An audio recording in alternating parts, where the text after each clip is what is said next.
remember when I was in school, I had this high school camp leader, and he had a country accent, and he always quoted this verse, James 1:2.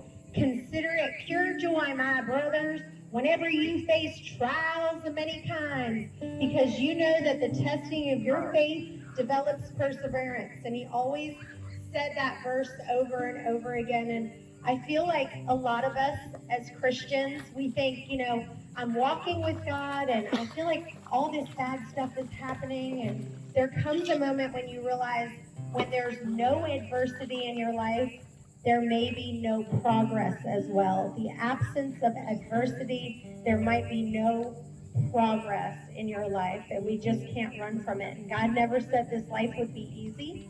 He just said that he would be with you. And so we're just so glad that you're with us today. We're going to do a couple more worship songs. So let's all stand and sing.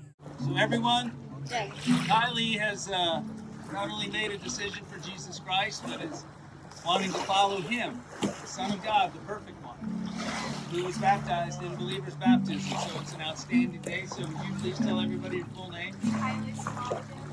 Kylie Small Egan. Kylie Small Egan, are you here this morning to be baptized because you've received Jesus Christ as both Lord and Savior?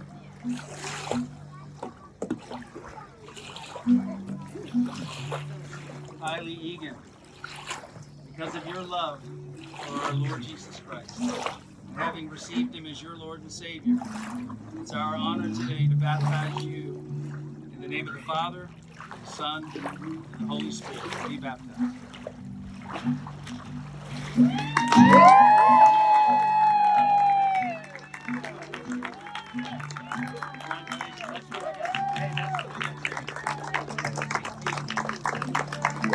Anybody else? The water's ready.